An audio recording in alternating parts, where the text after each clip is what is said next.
শোক দিবসে জাতির পিতাকে বিনম্র শ্রদ্ধায় স্মরণ, খুনিদের ফেরানোর জোর চেষ্টার কথা জানালেন কাদের।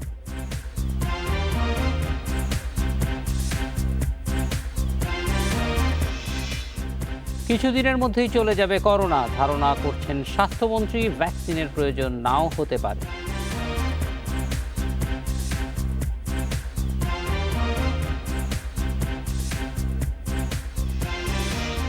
যশোরে ৩ কিশোর নিহতে উন্নয়ন কেন্দ্রের তত্ত্বাবধায়ক সহ রিমান্ডে ৫, আগামী সপ্তাহে আসছে চার্জশিট।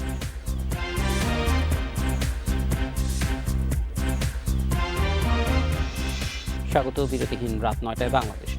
জাতির জনক বঙ্গবন্ধু শেখ মুজিবুর রহমানের ৪৫তম শাহাদাত বার্ষিকী ও জাতীয় শোক দিবসে ধানমন্ডি ৩২-এ বঙ্গবন্ধুর প্রতিকৃতি ও বনানী কবরস্থানে শ্রদ্ধা জানিয়েছেন প্রধানমন্ত্রী শেখ হাসিনা। ভোরে ধানমন্ডিতে বঙ্গবন্ধুর প্রতিকৃতিতে ফুল দিয়ে শ্রদ্ধা জানান তিনি। পরে বনানীতে পরিবারের সদস্যদের কবরে শ্রদ্ধা জানান শেখ হাসিনা।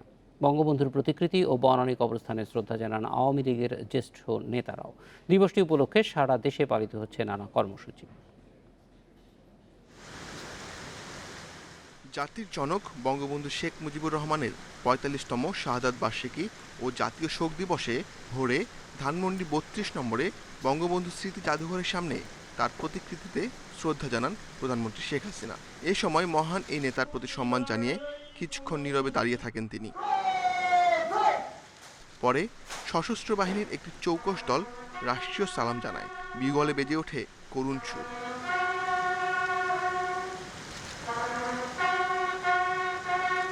পরে ১৫ আগস্টের শহীদদের রুহের মাগফিরাত ও শান্তি কামনা করে বিশেষ মোনাজাত করা হয়। এরপর প্রধানমন্ত্রী যান বনানী কবরস্থানে। সেখানে তিনি পরিবারের সদস্য সহ ১৫ আগস্টের অন্য শহীদদের কবরে শ্রদ্ধা জানান। এ সময় দোয়া ও মোনাজাত করেন প্রধানমন্ত্রী। করোনা পরিস্থিতিতে এবার টুঙ্গিপাড়ায় বঙ্গবন্ধুর কবরে শ্রদ্ধা জানাতে যাচ্ছেন না শেখ হাসিনা। প্রধানমন্ত্রীর শ্রদ্ধা নিবেদনের পর সকাল ৮টায় ধানমন্ডি ৩২-এ বঙ্গবন্ধু ভবন প্রাঙ্গণে তার প্রতিকৃতিতে শ্রদ্ধা জানান আওয়ামী লীগের কেন্দ্রীয় নেতারা। শ্রদ্ধা নিবেদন করে বিভিন্ন সহযোগী সংগঠন ও সরকারি বেসরকারি প্রতিষ্ঠান। বঙ্গবন্ধুকে হত্যা করার উদ্দেশ্য ছিল স্বাধীন বাংলাদেশকে শেষ করে দেওয়া। বাংলাদেশের স্বাধীনতা বিরোধী শক্তি জাতীয় আন্তর্জাতিক চক্রান্তের মধ্যে দিয়েই সেই দিন বঙ্গবন্ধুকে হত্যা করেছিল। বঙ্গবন্ধুর দুটা স্বপ্ন ছিল, একটা স্বাধীনতা আর একটা সমৃদ্ধশালী বাংলাদেশ গড়ে তোলা। একটা তিনি করে গেছেন, আর একটা তিনি করে যেতে পারেন নাই।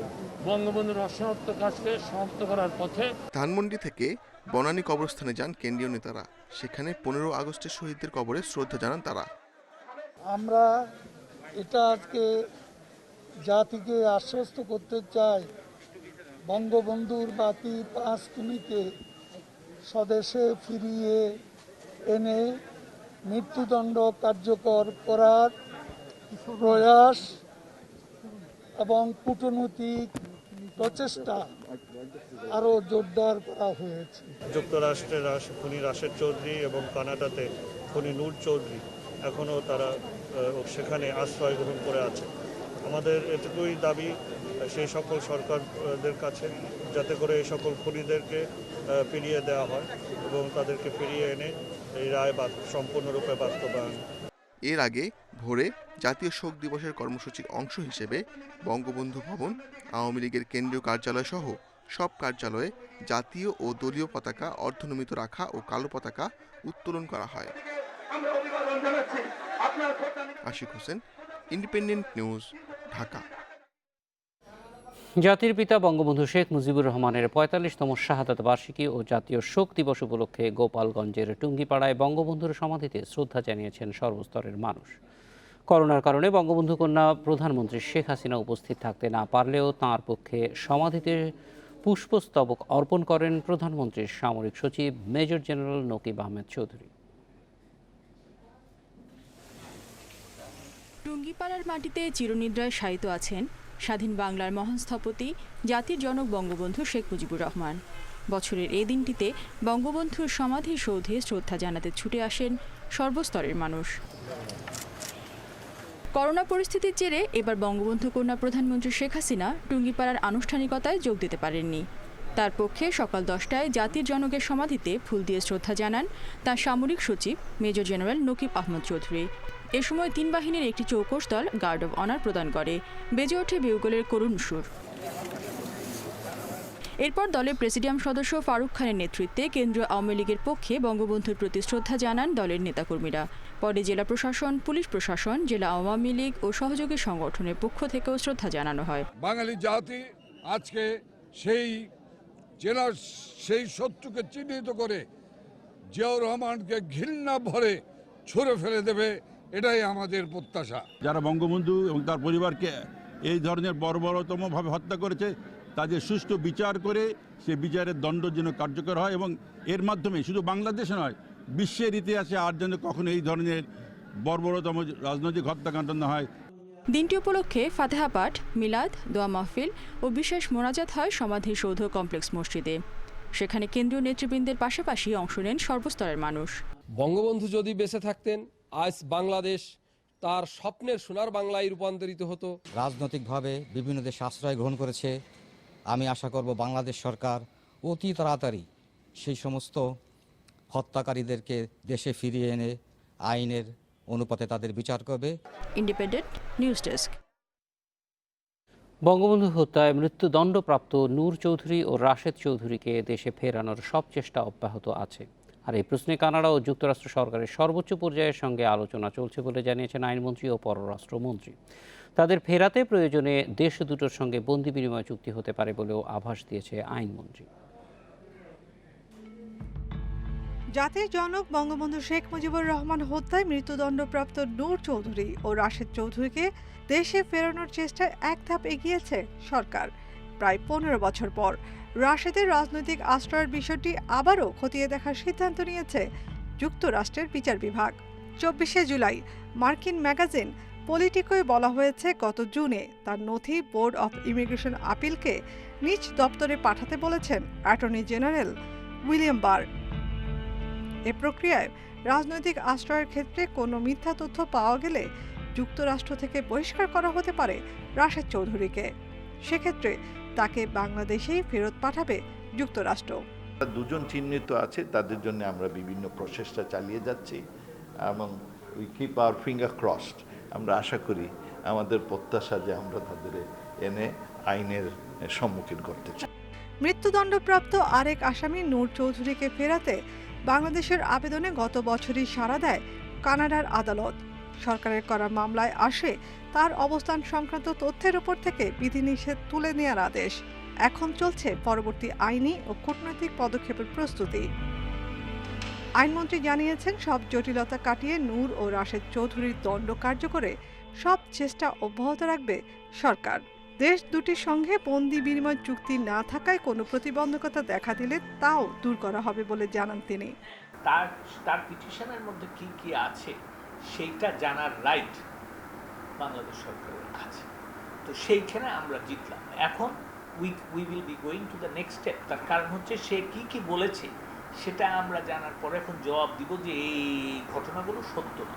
ইউনাইটেড স্টেটস অফ আমেরিকার সাথে আমরা কোথায় আলাপ আলোচনা করে একটা পর্যায়ে গেছি। আমরা আবার সেই আলাপ আলোচনা শুরু করে যদি আমরা মনে করি এক্সট্রাডিশন ট্রিটির প্রয়োজন হবে তা আমরা করব। সপরিবারে বঙ্গবন্ধু হত্যায় পলাতক 4 আসামির একজন আব্দুল মাজেদের মৃত্যুদণ্ড কার্যকর হয়েছে গত এপ্রিলে। তবে মৃত্যুদণ্ডপ্রাপ্ত অন্য 3 পলাতক আসামি শরীফুল হক ডালিম, রিসলাদার মোসলেউদ্দিন আহমেদ ও খন্দকার আব্দুর রশিদের অবস্থান সম্পর্কে নিশ্চিত কোনো তথ্য নেই সরকারের কাছে। তাদের সন্ধানে সব দূতাবাসকে নির্দেশ ও প্রবাসীদের সহায়তা চেয়েছে পররাষ্ট্র মন্ত্রণালয়। নাফিজাতুল্লাহ, ইন্ডিপেন্ডেন্ট নিউজ, ঢাকা। ৪৪ বছর আগের এই দিনে ধানমন্ডি ৩২ নম্বরের বাসায় হত্যা করা হয় তৎকালীন রাষ্ট্রপতি ও জাতির পিতা বঙ্গবন্ধু শেখ মুজিবুর রহমানকে। একই সাথে হত্যা করা হয় বঙ্গবন্ধুর স্ত্রী, 3 ছেলে, 2 পুত্রবধূ সহ পরিবারের বেশ কয়েকজন সদস্যকে। বাংলাদেশের ইতিহাসের সূচনা হয় একটি কালো অধ্যায়।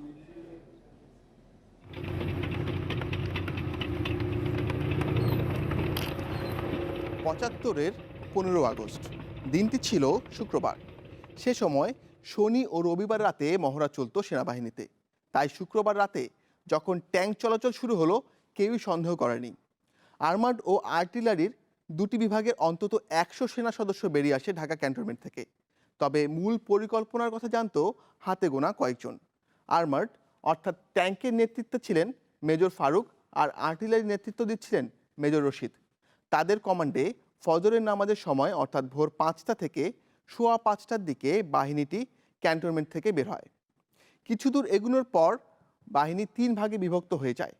একটি গ্রুপ রওনা হয় ধানমন্ডি 32 নম্বরে বঙ্গবন্ধু শেখ মুজিবুর রহমানের বাড়ির দিকে, আর দুটির একটি রওনা হয় মিন্টু রোডে আব্দুর রব সেরনিয়াবাদের বাসার দিকে, আর আরেকটি গ্রুপ যায় ধানমন্ডি 13 এর শেখ ফজলুল হক মনির বাসায়। এদিকে পূর্ব পরিকল্পনা অনুযায়ী একদিন আগেই অর্থাৎ 14 আগস্ট বঙ্গবন্ধুর বাড়ির নিরাপত্তা কর্মীকেও বদল করা হয়। 15 আগস্ট ভোরে হামলা চালানো হয় বঙ্গবন্ধুর বাড়িতে। প্রথমেই শেখ কামালকে হত্যা করে ঘাতকরা। গুলির শব্দে নিচে নেমে আসেন বঙ্গবন্ধু। গুলি করে ঝাঁঝরা করে দেওয়া হয় জাতির পিতাকে। তার নিথর দেহ লুটিয়ে পড়ে একতলা সিঁড়িতে। সেই সাথে শেষ হয় একটি অধ্যায়ের। বঙ্গবন্ধুকে হত্যা করেই থেমে থাকেনি ঘাতকরা। দোতলায় উঠে গুলি করে হত্যা করে বঙ্গবন্ধুর স্ত্রী শেখ ফজিলাতুন্নেসা মুজিবকে। একে একে অন্য 2 ছেলে শেখ জামাল, শিশুপুত্র শেখ রাসেল, 2 পুত্রবধূ সুলতানা কামাল ও রোজি জামাল, বঙ্গবন্ধুর ভাই শেখ আবু নাসের ও এক নিরাপত্তারক্ষী সহ 9 জনকে হত্যা করা হয়। বিদেশে থাকায় বেঁচে যান শেখ হাসিনা ও শেখ রেহানা। একই সময়ে ঘাতকরা বঙ্গবন্ধুর ভাগ্নে শেখ ফজলুল হক মনির ধানমন্ডির বাসায় হামলা চালায়। সেখানে মারা যান মনি ও তার অন্তঃসত্ত্বা স্ত্রী বেগম আরজু মনি। আব্দুর রব সেরনিয়াবাদ সে সময় মিন্টু রোডের মন্ত্রীপাড়ায় থাকতেন। ঘাতকদের একটি গ্রুপ সে বাড়িতেও হামলা চালায়, হত্যা করে বঙ্গবন্ধুর ভগ্নিপতি ও তৎকালীন কৃষিমন্ত্রী সেরনিয়াবাদ ও তার ছেলেমেয়ে সহ 6 জনকে। বঙ্গবন্ধুর বাসায় হামলার খবর পেয়ে তার ব্যক্তিগত নিরাপত্তা কর্মকর্তা কর্নেল জামিল ধানমন্ডিতে ছুটে যান। পথেই তাকে প্রাণ দিতে হয় ঘাতকের গুলিতে। 15 আগস্ট সকাল 8:30টার দিকে রেডিওতে বঙ্গবন্ধুর মৃত্যুর খবর জানানো হয়। একই সঙ্গে সারা দেশে জারি করা হয় কারফিউ। ষড়যন্ত্রকারীরা কাউকে টেরি পেতে দেয়নি, এত বড় একটা হত্যাকাণ্ড ঘটানো হয়েছে। নেতৃত্বে আজ ভোরে সামরিক বাহিনী দেশের সর্বময় ক্ষমতা গ্রহণ করেছেন। দেশের বৃহত্তর স্বার্থের খাতিরে এই পদক্ষেপ গ্রহণ করা হয়েছে। শেখ মুজিবুর রহমানকে হত্যা করা হয়েছে। সেদিনই বেলা 11টার দিকে বঙ্গভবনে রাষ্ট্রপতি হিসেবে শপথ নেন খন্দকার মোশতাক। গঠন করা হয় মন্ত্রিসভা। এভাবেই জাতির জনককে হত্যা করে রাষ্ট্রের ক্ষমতা দখল করে খুনিরা। স্বাস্থ্যমন্ত্রী জাহিদ মালেক বলেছেন, দেশে করোনা সংক্রমণ ও মৃত্যু কমেছে। বেশি দিন লাগবে না, হয়তো দেশ থেকে করোনা ভাইরাস চলে যাবে। তখন ভ্যাকসিন নাও লাগতে পারে বলে আশা তার। বিকেলে মহাখালীতে শোক দিবসের এক অনুষ্ঠানে কথা বলেন স্বাস্থ্যমন্ত্রী। তবে তার বক্তব্যের সঙ্গে একমত নন বিশেষজ্ঞরা। শনিবার দুপুর পর্যন্ত 24 ঘন্টায় করোনায় মারা গেছেন 34 জন। 12,891 নমুনা পরীক্ষায় নতুন শনাক্ত 2,644 জন। এ পর্যন্ত মোট করোনা আক্রান্ত 2,74,525 আর মোট মৃত্যু 3,625 জনের। শনাক্ত বিবেচনায় মৃত্যু হার 1.32। গেল 20 দিন ধরেই দেশে করোনা শনাক্তের সংখ্যা 3,000-এর নিচে। 18,000 থেকে নমুনা সংগ্রহ নেমেছে 12,000-এ। এমন পরিস্থিতিতে শনিবার রাজধানীর মহাখালীতে শোক দিবসের এক অনুষ্ঠানে স্বাস্থ্যমন্ত্রী দাবি করেন, দেশে করোনা সংক্রমণ ও মৃত্যু হার কমেছে। আমরা খুবই আনন্দিত, ইতিমধ্যেই বাংলাদেশের যে কোভিড আক্রান্ত সংখ্যা আপনারা জানেন কমে গেছে, মৃত্যুর হার কমে গেছে, সুস্থতা বেড়ে গেছে। এটা একটা বিরাট অর্জন। মন্ত্রী জানান, ভ্যাকসিন পেতে বিভিন্ন দেশের সঙ্গে আলোচনা চলছে। সোমবার প্রধানমন্ত্রী শেখ হাসিনার সঙ্গে আলোচনা করবে স্বাস্থ্য মন্ত্রণালয়। তবে মন্ত্রী মনে করেন, প্রকোপ কমায় দেশ থেকে বিদায় নেবে করোনা। ভ্যাকসিন বেশি দেরিও লাগে, আমার কাছে মনে হয় যে হয়তোবা বেশি দিন লাগবে না, বাংলাদেশ থেকে কোভিড চলে যাবে। ভ্যাকসিনের প্রয়োজন হবে কিনা জানি না। মন্ত্রীর বক্তব্যের সঙ্গে একমত নন বিশেষজ্ঞরা। তারা বলছেন, তথ্য প্রমাণ ছাড়া এখনই এমন বক্তব্য সমীচীন নয়। সারা বিশ্বে কিন্তু নতুন করে বিপর্যয় হচ্ছে, বিভিন্ন দেশে যারা নিয়ন্ত্রণ করে ফেলেছিল তাদের সেখানেও হয়েছে। তো সেদিক যদি আমরা বিবেচনা করি তাহলে আমাদের দেশেও এরকম একটা হতে পারে যদি আমরা খুব ওভার কনফিডেন্ট হই। এছাড়া শোক দিবসের আলোচনায় স্বাস্থ্যমন্ত্রী দাবি করেন, চিকিৎসা ব্যবস্থা উন্নত হওয়ায় নির্ভয়ে ঘরের বাইরে যাচ্ছে মানুষ। করোনায় চিকিৎসার অভাবে মারা যায়নি কেউ। Hasan Misbah, Independent News, Dhaka. এ বিষয়ে কথা বলতে আমাদের সঙ্গে যোগ দিচ্ছেন সহকর্মী হাসান মিসবাহ।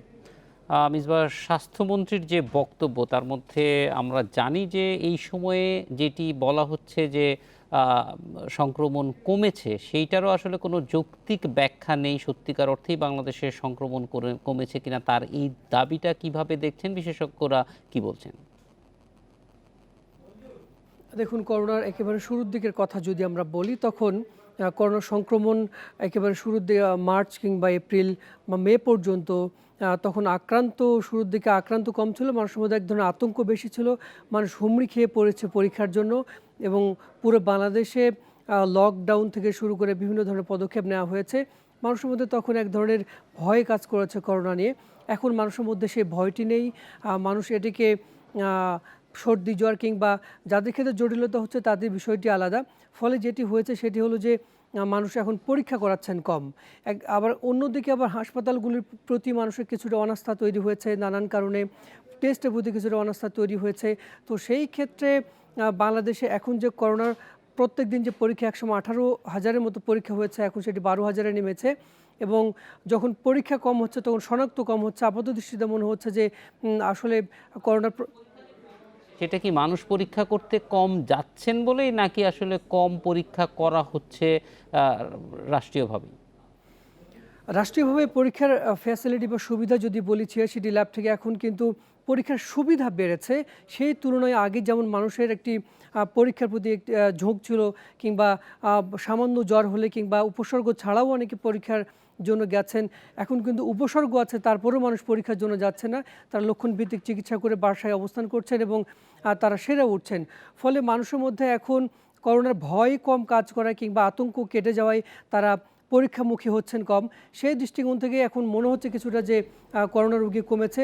আসলে কত রোগী কমেছে কিনা এটি তো জরিপ ছাড়া বলা অসম্ভব। হাসান মিসবাহ, আপনি আমাদের সঙ্গে থাকুন। আমাদের সঙ্গে যোগ দিয়েছেন IDSCR এর উপদেষ্টা ডক্টর মুস্তাক হোসেন। তার সঙ্গে একটু জানতে চাইব, ডক্টর মুস্তাক, আমরা দেখছি যে স্বাস্থ্যমন্ত্রী তিনি বলছেন যে করোনা সংক্রমণ কমে গেছে। এইটা আসলে এখনো বলার সময় হয়েছে কিনা, তার এই মতামতটাকে কিভাবে দেখছেন? হ্যাঁ, স্বাস্থ্যমন্ত্রী মহোদয় তো পরিস্থিতি পর্যবেক্ষণ করছেন। সাদামাটা চোখে দেখা যাচ্ছে যে করোনা সংক্রমণটা একটা নির্দিষ্ট সীমারেখার ভিতরে উঠছে এবং নামছে। কিন্তু রোগতাত্ত্বিক ভাবে যদি আমরা বিশ্লেষণ করি, যে গত ঈদুল ফিতরের পরে একটা মানদণ্ড ঠিক করা হয়েছিল যে সবচেয়ে বেশি সংক্রমিত এলাকাকে লাল জোন করা হবে। সেটি ঢাকা শহরে যদি প্রতি 1 লাখে কমপক্ষে 60 জন রোগী পজিটিভ পাওয়া যায় এবং সারা বাংলাদেশের বাকি জায়গায় প্রতি 1 লক্ষে 10 জন রোগী যদি পাওয়া যায়, সেই মানদণ্ড যদি ধরি, আমি কিছুক্ষণ আগেও বিশ্লেষণ করলাম যে বাংলাদেশের প্রতিটি জেলায় যে সংখ্যক রোগী গত 14 দিনে হয়েছে, ঈদের পরে আজকে 15তম দিন, ঈদ 1 তারিখে হয়েছে, সেক্ষেত্রে কিন্তু ঢাকা শহর সহ সমস্ত জেলাতে কিন্তু সেই মানদণ্ড অনুযায়ী কিন্তু লাল এলাকা হওয়ার মতো সেই অবস্থা। অর্থাৎ প্রতি 1 লক্ষ মানুষে ঢাকা শহরে 60 জনের বেশি সংক্রমিত আছে এবং অন্যান্য জেলাতে প্রতি 1 লক্ষে 10 জনের বেশি সংক্রমিত রয়েছে। তবে সংক্রমণের হারটা কিন্তু ধীরে ধীরে বাড়ছে 60টির মতো জেলায়, আবার অন্যান্য জেলায় খুব একটা বাড়ছে না, সেখানে হয়তো একই রকম স্থির আছে। মোটের উপরে স্থিতিশীল আছে, কিন্তু যেহেতু সারা বাংলাদেশে লাল এলাকার মতো সর্বোচ্চ সংখ্যক সংক্রমিত আছে হারটা, আমাদেরকে এই অবস্থা যদি আমরা নামিয়ে না আনি তাহলে কিন্তু আমরা হঠাৎ করে কোথাও কোনো সংক্রমণটা বিস্ফোরিত হতে পারে। আর এই ধরনের সংক্রমণকে বজায় রেখে আমরা কিন্তু পরিপূর্ণ স্বাভাবিক কর্মকাণ্ড করতে পারবো না। আমাদেরকে সক্রিয়ভাবে কমিউনিটিতে রোগী শনাক্ত করে তাকে আইসোলেট করতে হবে, তাদের সাথের লোকদের কোয়ারেন্টাইন করতে হবে, কমিউনিটিকে সম্পৃক্ত করে জনগণকে স্বাস্থ্যবিধি মেনে চলবার জন্য বিভিন্ন ব্যবস্থা নিতে হবে। এইগুলো যদি আমরা একসাথে সারা বাংলাদেশে করি, যেভাবে আমরা রাজারবাগে এবং ওয়ারিতে কমিউনিটিকে ইনভলভ করে তাদেরকে ভলান্টিয়ারদের কাজে লাগিয়েছি, অনেক ভালো ফল পাওয়া গিয়েছিল। সারা দেশে যদি আমরা এই কাজটি করি, যে সক্রিয়ভাবে রোগী শনাক্ত করে আইসোলেট করা এবং তাদের সাথে লোকদেরকে কোয়ারেন্টাইন করা এবং জনগণকে সম্পৃক্ত করে তাদেরকে যারা পাচ্ছে না তাদেরকে মাস্ক সরবরাহ করি এবং সাবান দিয়ে হাত ধোয়ার এই ক্ষেত্রে একটু জানতে চাই যে মন্ত্রী, শুধুমাত্র স্বাস্থ্যমন্ত্রী না, আমরা ঈদের মধ্যে দেখেছি অন্য মন্ত্রীরাও এক ধরনের স্বস্তির ঢেকুর তুলেছেন যে সংক্রমণ কমেছে। এইটা মানুষের মধ্যে একটা ভুল বার্তা দিতে পারে কিনা, যেখানে বিশ্বের বিভিন্ন দেশেই আমরা দেখছি আরো নতুন করে সংক্রমণ হচ্ছে? না, সংক্রমণ কিন্তু খুব একটা কমছে না। জুলাই মাসের 2 তারিখ থেকে 3 তারিখে 1 লাফে 1000 কমে গিয়েছিল, স্যাম্পল কালেকশন কমে গিয়েছিল 5000, কিন্তু আনুপাতিক হারে রোগীর সংক্রমণ কিন্তু একই ছিল। কাজে আমরা যদি সংক্রমণটা ধীর গতি থাকেও আমরা যদি আত্মসন্তুষ্টি প্রকাশ করি তাহলে কিন্তু অনেক বড় বিপদ। কারণ স্বাস্থ্যবিধি মানুষ এমনি মানার একটা প্রবণতা কমে যাচ্ছে। স্বাস্থ্যবিধি আমাদের মানতে হবে। আমরা স্বাভাবিক জীবনে অবশ্যই যাব, স্বাস্থ্যবিধি যদি না মানি এবং সক্রিয়ভাবে রোগী শনাক্ত করে তাদেরকে পৃথক না করি তাহলে সংক্রমণটা ছড়াবে এবং এইভাবে কিন্তু ধীরে ধীরে সংক্রমণ বাড়তে বাড়তে দক্ষিণ আফ্রিকাতে, ব্রাজিলে, মেক্সিকোতে হঠাৎ করে অনেক মানুষ সংক্রমিত হয়েছেন এবং মৃত্যুর সংখ্যা অনেক বেড়ে গেছে। বাংলাদেশ কিন্তু সেই ঝুঁকি থেকে একেবারেই মুক্ত না। আমরা যে সময়টা পাচ্ছি এই সময় আমাদের যে সমস্ত ঘাটতি আছে কমিউনিটিতে কাজ করার, রোগ সংক্রমণ শনাক্ত করার এবং হাসপাতালগুলোর ঘাটতি পূরণ করার। আমাদের সঙ্গে যোগ দেওয়ার জন্য। আগামী সপ্তাহে যশোর শিশু উন্নয়ন কেন্দ্রে 3 কিশোর হত্যার মামলার চার্জশিট দেওয়া হবে বলে জানিয়েছে পুলিশ। এরই মধ্যে গ্রেপ্তার 5 আসামির মধ্যে তত্ত্বাবধায়ক সহ 3 জনের 5 দিন এবং 2 জনের 3 দিন করে রিমান্ড মঞ্জুর করা হয়েছে। প্রাথমিক তদন্তে কর্তৃপক্ষের অমানবিক নির্যাতনের প্রমাণ পেয়েছে পুলিশ। শনিবার দুপুরে এক সংবাদ সম্মেলনে যশোরের পুলিশ সুপার জানান, গঠিত 2 তদন্ত কমিটির প্রতিবেদন দেওয়ার কথা রয়েছে এ সপ্তাহের মধ্যেই। প্রাথমিক তদন্তে যশোর শিশু উন্নয়ন কেন্দ্রের 3 কিশোর হত্যার সঙ্গে কেন্দ্রটির কর্মকর্তাদের সম্পৃক্ততার প্রমাণ পেয়েছে পুলিশ। কেন্দ্রটির 19 জনকে জিজ্ঞাসাবাদের পর বিষয়টি নিশ্চিত করেছেন যশোরের পুলিশ সুপার। সংবাদ সম্মেলনে তিনি জানান, এ ঘটনা তদন্তে গঠিত 2 কমিটির প্রতিবেদন পাওয়ার পর মামলার চার্জশিট দেয়া হবে। সংক্ষিপ্ত তদন্তে বা অনুসন্ধানে কিন্তু তাদের নাম এসেছে। সার্বিক তদন্ত হবে, আরও বিচার বিশ্লেষণ হবে, আরও সাক্ষী সাবত যাচাই বাছাই করে কিন্তু পুলিশের তদন্তকারী অফিসার এটা ফাইনালি তদন্ত রিপোর্ট দিবেন। তদন্তে জানা গেছে যশোর শিশু উন্নয়ন কেন্দ্রের গার্ড নূর ইসলাম তার চুল কেটে দেওয়ার জন্য হৃদয় নামের এক কিশোরকে ডেকে পাঠান, কিন্তু হৃদয় এতে অস্বীকৃতি জানালে ওই গার্ড ক্ষিপ্ত হয়ে কর্তৃপক্ষের কাছে হৃদয় সহ কয়েক কিশোরের বিরুদ্ধে সমকামিতা সহ নানা অভিযোগ করেন। বিষয়টি জানার পর হৃদয় ও পাভেল ওই গার্ডকে মেরে হাত ভেঙে দেয়। পরে ওই গার্ডের অভিযোগের ভিত্তিতে অভ্যন্তরীণ বিচারের শাস্তি হিসেবে 18 কিশোরকে টানা 6 ঘন্টা অমানবিক নির্যাতন চালায় কেন্দ্র কর্তৃপক্ষ। পেটানোর পরে তারা যখন আহত হয়ে ফ্লোরে পড়েছিল তখন আপনার একজন কম্পাউন্ডার আসে, ডাক্তারও তারা আনতে পারেনি বা আনেনি। এই তথ্যটি থানা পুলিশকে জানাননি, জেলা প্রশাসনকে জানাননি, তাদের হায়ার অথরিটিকে জানাননি। গুরুতর অসুস্থ হলে চিকিৎসা না দেয় ওই 3 কিশোরের মৃত্যু হয়। শুক্রবার রাতে এ ঘটনায় যশোর কোতোয়ালি থানায় মামলা করেন নিহত এক কিশোরের বাবা। ঘটনা তদন্তে গঠিত ওই 2 তদন্ত কমিটি সোম ও বৃহস্পতিবার প্রতিবেদন দেবার কথা রয়েছে। প্রাথমিকভাবে কেন্দ্রের তত্ত্বাবধায়ককে শুক্রবার সাময়িক বরখাস্ত করা হয়। পাশাপাশি 7-8 জন কিশোরের সম্পৃক্ততার বিষয়েও খতিয়ে দেখা হবে বলে জানিয়েছে police. Independent news desk. Sinha হত্যা মামলা তদন্তে কক্সবাজারের বাহারছড়া ও মারিশ বুনিয়ায় গেছেন র্যাবের নতুন তদন্ত কর্মকর্তা মোহাম্মদ খায়রুল ইসলাম। আজ দুপুরে তিনি ঘটনাস্থল পরিদর্শন করে তদন্তের জন্য নানা তথ্য সংগ্রহ করেন। এ সময় তিনি স্থানীয়দের সাথে কথা বলেন। এর আগে র্যাব 15 এর সহকারী পুলিশ সুপার জামিল আহমেদকে এই মামলার তদন্ত কর্মকর্তা নিয়োগ করা হয়েছিল। পরে শুক্রবার তার স্থলে নতুন তদন্ত কর্মকর্তা হিসেবে এসেছেন খায়রুল ইসলাম। তদন্তের দায়িত্ব পেয়ে তিনি আজই ঘটনাস্থলে গেলেন। তদন্তকারীদের সূত্রে জানা যায়, টেকনাফ থানার সাবেক ওসি প্রদীপ কুমার দাস কক্সবাজারের পুলিশ সুপারকে ফোন করে বলেছিলেন তিনি সিনহাকে গুলি করার নির্দেশ দিয়েছিলেন, কিন্তু গুলি করার আগে লিয়াকত ওসি বা অন্য কারো কাছ থেকে অনুমতি নিয়েছিলেন সে ব্যাপারে আরও সাক্ষ্য প্রমাণ সংগ্রহের চেষ্টা করছে তদন্তকারী দল।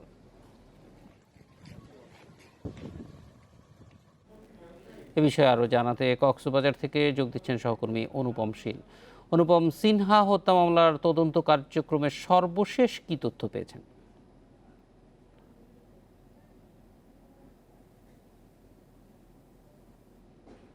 পরেই তিনি সকাল থেকে ঘটনাস্থল গুলো ঘুরে দেখেন, অর্থাৎ বিশেষ করে মারিশপুনিয়া এবং এখানে যে বাহারছোড়া পুলিশ তদন্ত কেন্দ্রের পাশে যে চেকপোস্ট আছে সেই চেকপোস্টে তিনি পুরো বিষয়টি ঘুরে দেখেন। সেখানে তিনি নানামুখী তদন্ত কাজ পরিচালনা করেছেন, বিশেষ করে কিভাবে সিনহার গাড়িটি থামানো হয়েছিল, কোন দিক থেকে কিভাবে গুলি এসেছিল এবং সিনহা আদৌ গাড়ি থেকে তিনি আগ্নেয়াস্ত্র বের করেছিলেন কিনা, এই বেশ কয়েকটি তথ্য বিষয় নিয়ে তারা অনুসন্ধান চালিয়েছেন। এখানে আসলে মূলত এখন সামনে তদন্তকারী কর্মকর্তা আমাদেরকে আনুষ্ঠানিকভাবে কিছু না জানালেও আমরা অনানুষ্ঠানিকভাবে যা শুনছি তাতে বেশ কয়েকটি বিষয় আসলে তারা খতিয়ে দেখছেন।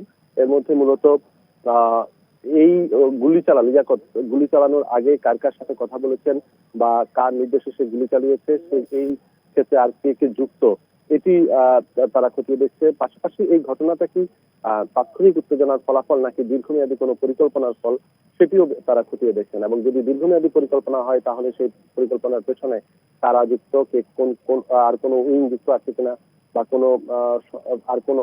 কোনো রাঘব বোয়াল বা এই ধরনের কোনো গোষ্ঠী জড়িত আছে কিনা, সেই বিষয়টি তারা খতিয়ে দেখছেন বলে আমরা জানতে পারি। এর পিছনে আসলে কি কারণ থাকতে পারে যে ক্লুগুলি নিয়ে এগিয়ে যাচ্ছে, সেগুলির কোনো ধরনের ধারণা পাওয়া গেছে কি না, যে কেন তাকে হত্যা করার চেষ্টা করা হলো?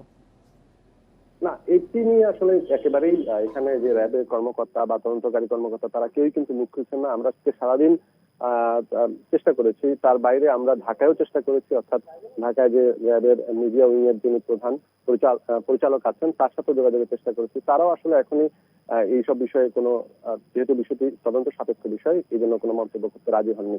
আমরা এই আরেকটি কমিটি এখানে কাজ করছে, সেটি স্বরাষ্ট্র মন্ত্রণালয়ের যে কমিটি, গঠিত কমিটি, চট্টগ্রামের অতিরিক্ত বিভাগীয় কমিশনারকে। অনুপম শীল, অনেক ধন্যবাদ আমাদের সঙ্গে যোগ দেওয়ার জন্য। শ্রীলঙ্কা সফরের আগে ক্রিকেটারদের করোনা টেস্ট করা হবে 3 বার। দেশের মাটিতে ক্যাম্প করার চেয়ে শ্রীলঙ্কায় গিয়ে পুরো দমে প্রস্তুতি শুরু করার পক্ষে বিসিবি সভাপতি নাজমুল হাসান পাপন। ফিট ও ম্যাচ খেলার অবস্থায় থাকলে শ্রীলঙ্কা সফরের টেস্টেই ফিরতে পারবেন সাকিব আল হাসান, জানিয়েছেন বোর্ড সভাপতি। এদিকে স্থগিত হওয়া সিরিজগুলোর নতুন সূচির কাজ শেষ করে ফেলেছে বিসিবি। শুধুমাত্র অস্ট্রেলিয়া সিরিজ নিয়ে সিদ্ধান্ত পৌঁছতে পারেনি দুই বোর্ড।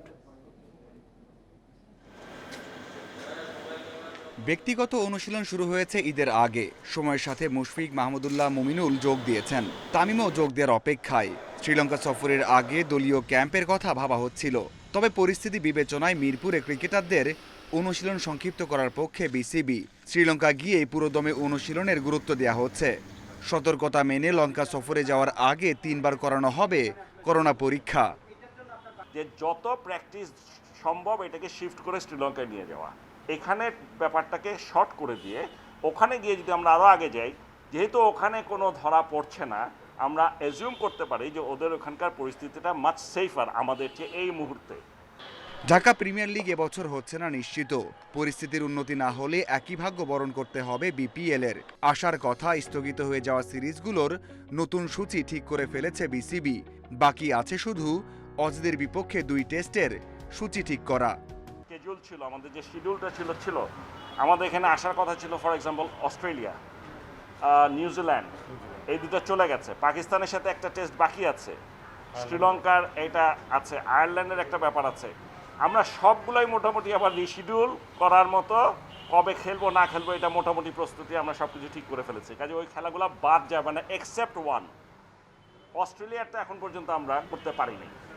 সাকিব আল হাসান শ্রীলঙ্কা সফরে ফিরবেন কিনা তা নিয়ে শুরু হয়েছে জল্পনা কল্পনা। সাবেক বিশ্বসেরা অলরাউন্ডারকে নিয়ে বিসিবির পরিকল্পনা স্পষ্ট করেছেন সভাপতি। যেই দিন উঠে যাবে তারপরেই সে আমাদের সাথে খেলতে পারবে। এর সাথে একটাই অ্যাভেলেবল হবে, তখনই থেকেই সে অ্যাভেলেবল টু প্লে। এই ব্যাপারে কোনো সন্দেহ নেই এবং আমরা সবাই অধীর আগ্রহে বসে আছি কবে আসবে। বাট এটার সাথে অবশ্যই তার ফিটনেস অ্যান্ড আদার থিংস, ওগুলোর ওর প্রিপারেশন, এটারও একটা ব্যাপার আছে। পরিস্থিতির উন্নতি না হওয়া পর্যন্ত ঘরোয়া লিগ ও ঘরের মাঠের সিরিজের চেয়ে বেশি গুরুত্ব দেওয়া হবে বিদেশে গিয়ে খেলার দিকে। Mazharul Islam, independent news. ভারতের স্বাধীনতা দিবসে আন্তর্জাতিক ক্রিকেটকে বিদায় বললেন টিম ইন্ডিয়ার বিশ্বকাপ জয়ী অধিনায়ক মহেন্দ্র সিং ধোনি। শনিবার সন্ধ্যায় ইনস্টাগ্রামে একটি ভিডিও পোস্টে বিষয়টি নিশ্চিত করেন তিনি। তার অবসর নিয়ে জল্পনা চলছিল দীর্ঘদিন ধরেই। অবশেষে শনিবার তিনি লিখলেন, এতদিন ধরে ভালোবাসা আর সমর্থনের জন্য ধন্যবাদ। সন্ধ্যা 7:29 থেকে আমাকে অবসরপ্রাপ্ত ক্রিকেটার ভাবতে পারেন। এর মধ্য দিয়ে শেষ হলো এক ভারতীয় ক্রিকেট যুগের। 2004 সালে বাংলাদেশের বিপক্ষে ওয়ানডে অভিষেক হয় ধোনির। এরপর দুর্দান্ত এক ক্যারিয়ার দেশের হয়ে অধিনায়ক হিসেবে জিতেছেন টি20 ও ওয়ানডে বিশ্বকাপ। সর্বশেষ গত বিশ্বকাপে নিউজিল্যান্ডের বিপক্ষে সেমিফাইনালে নেমেছিলেন ভারতের হয়ে। তবে শুধু আন্তর্জাতিক ক্রিকেটেই অবসর নিচ্ছেন মহেন্দ্র সিং ধোনি। আইপিএলে তার খেলা প্রায় নিশ্চিত। চ্যাম্পিয়ন্স লিগের কোয়ার্টার ফাইনালে বায়ার্ন মিউনিখের কাছে বিধ্বস্ত বার্সেলোনা। 8-2 গোলে বার্সার মতো শক্তিশালী ক্লাবের হার ফুটবল বিশ্বে টক অব দ্য টাউন। সাবেক ফুটবলারদের অনেকেই বলেছেন কাতালান ডেরা ছাড়ার সময় এসেছে লিওনেল মেসি। এরই মধ্যে কোচ সেতিয়ানকে বরখাস্তের সিদ্ধান্ত নিয়েছে ম্যানেজমেন্ট, এমন খবর দিচ্ছে ইউরোপিয়ান গণমাধ্যমগুলো। বার্সেলোনায় আজ শোকের দিন। 8-2 এলোমেলো সব। বিশ্বের অন্যতম সফল ক্লাব কিনে এভাবে ছিনিমিনি খেলবে বায়ার্ন মিউনিখ কে ভেবেছিল? গত 3 দশকে এমন শোচনীয় ফল দেখেনি বার্সা ভক্তরা। যদিও সেই ছাই ভস্য থেকে নতুন দিনের স্বপ্ন দেখছেন অনেকে। কারণ ভূমিকম্পের পর সব যেমন নতুন করে গড়তে হয়, বার্সেলোনাকেও সে পথে হাঁটতে হবে। ঝড়টা ডিফেন্ডারদের উপরই গেছে বেশি। কেন হলো, কিভাবে হলো, জেরার্ড পিকে কোনোভাবেই মানতে পারছেন না। আমরা এভাবে খেলতে পারি না, এটা মেনে নেওয়া খুব কঠিন। ক্লাবে পরিবর্তন দরকার। যেসব মানুষ এই ক্লাবের জন্য সঠিক কাজটা করবে তাদের উপর আস্থা রাখতে হবে। বার্সেলোনার একজন মেসি ছিল এই ম্যাচে, এটাই সত্যি। কারণ তাকে খুঁজে পাওয়া যায়নি এদিন। অথচ মৌসুমে তার গোল 31টির সাথে অ্যাসিস্ট 26টি।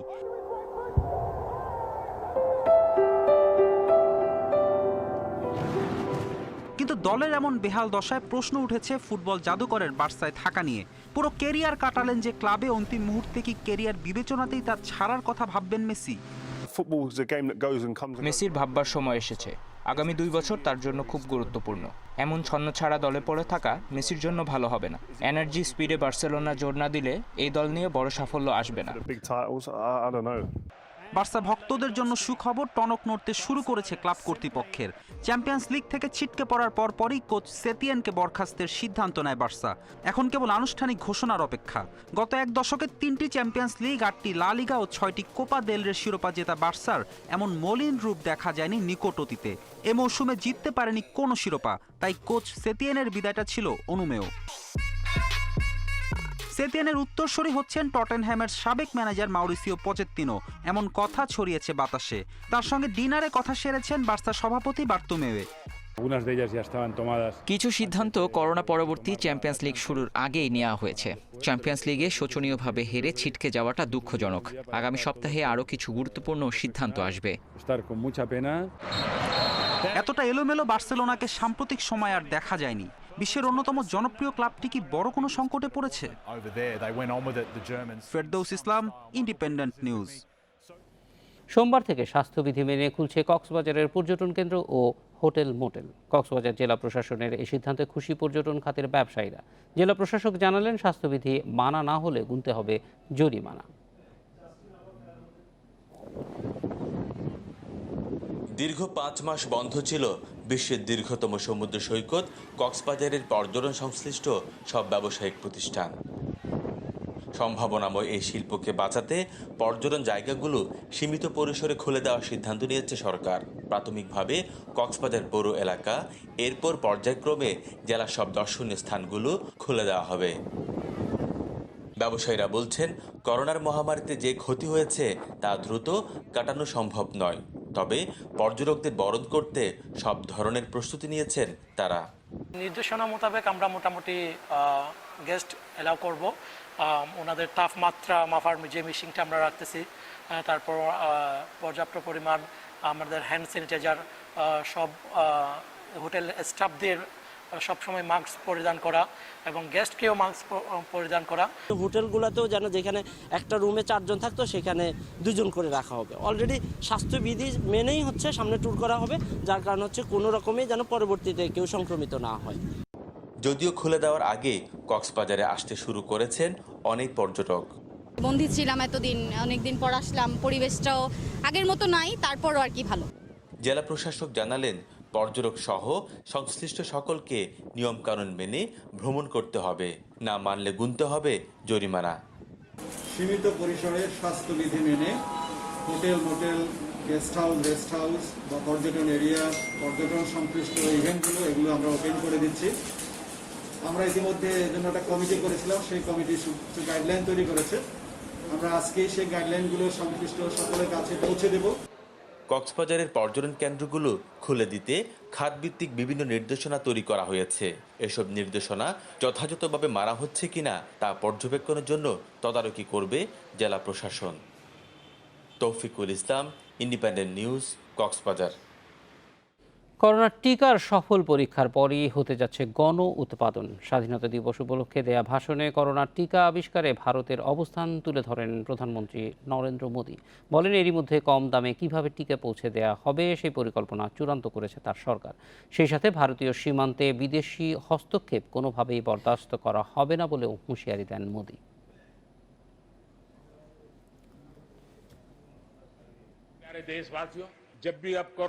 করোনা মহামারীর মধ্যে ৭৪তম স্বাধীনতা দিবস উদযাপন করছে ভারত। শনিবার সকালে লালকেল্লা থেকে সপ্তমবারের জন্য জাতির উদ্দেশ্যে ভাষণ দেন প্রধানমন্ত্রী নরেন্দ্র মোদী। স্বাধীনতা দিবসের ভাষণেও উঠে এসেছে করোনা প্রসঙ্গ। বিভিন্ন দেশের মতো এই মহামারীর প্রতিষেধক তৈরির লড়াই চালাচ্ছে ভারতও, এ কথাও জানালেন মোদী। করোনা কি ভ্যাকসিন কব তৈয়ার হোগি? করোনা ভ্যাকসিনে আত্মনির্ভরতার পথে ভারত। 3টি ভ্যাকসিন নিয়ে কাজ চলছে। সবুজ সংকেত পাওয়া মাত্রই গণ উৎপাদনে প্রস্তুত আমরা। সবচেয়ে কম দামে কিভাবে ভ্যাকসিন সাধারণ মানুষের কাছে পৌঁছে দেওয়া হবে, সরকারের সেই পরিকল্পনাও চূড়ান্ত। করোনার বিরুদ্ধে দেশবাসীকে একজোট হতে হবে। সবাই মিলে করোনাকে হারাবো আমরা। জি জান সে জুটে হুয়ে। করোনার সময়ই দেশকে আত্মনির্ভর হয়ে ওঠার বার্তা দেন নরেন্দ্র মোদী। করোনার প্রকোপে ধাক্কা খাওয়া অর্থনীতি চাঙ্গা করতে মোদী বলেন, করোনা এমন কিছু বড় বিপত্তি নয় যা আত্মনির্ভর হওয়ার পথে বাধা হবে। ভাষণে ভারতের প্রতিরক্ষা ব্যবস্থা আরও উন্নত করার ঘোষণা দেন নরেন্দ্র মোদী। বলেন, এলওসি থেকে এলএসি ভারতের দিকে যে চোখ তুলেছে সেই জবাব পেয়েছে। ভবিষ্যতেও শত্রুপক্ষকে কড়া জবাব দেবে ভারত। স্বাধীনতা দিবসের অনুষ্ঠানে আমন্ত্রিত ছিলেন 4000 অতিথি। তবে সংক্রমণ রুখতে সামাজিক দূরত্ব বজায় রাখা সহ অন্যান্য বিধি মেনেই উদযাপিত হচ্ছে এবারের স্বাধীনতা দিবস। Nusrat Jerin, Independent News. বিশ্বে করোনায় প্রাণহানি 7,63,000 ছাড়ালো। আক্রান্ত 2,13,00,000-এর বেশি। একদিনে বিশ্বে আক্রান্ত 2,76,000। এর মধ্যে ভারতে শনাক্ত হয়েছে 65,500, যা বিশ্বে একদিনে সর্বোচ্চ। দেশটিতে নতুন মৃত্যু 990 জনের। যুক্তরাষ্ট্রে একদিনে 1,000-এর বেশি প্রাণহানি, আক্রান্ত 60,000। করোনা সংক্রমণ ঠেকাতে কড়াকড়ি আরোপ করা হয়েছে ইউরোপের নানা দেশে। ডিস্কো বন্ধের পাশাপাশি সড়কে ধূমপান নিষিদ্ধ হয়েছে স্পেনে।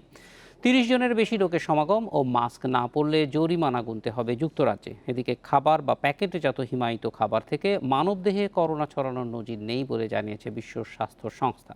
সংস্থাটি বলছে, রান্নার পর মারা যায় করোনা ভাইরাস।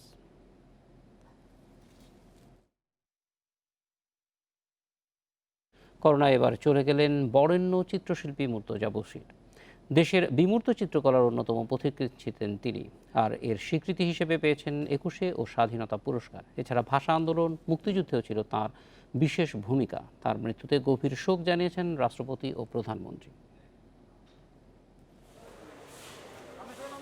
বরেণ্য চিত্রশিল্পী মুর্তজা বশীর 1932 সালে 17 আগস্ট জন্মেছিলেন ঢাকায়।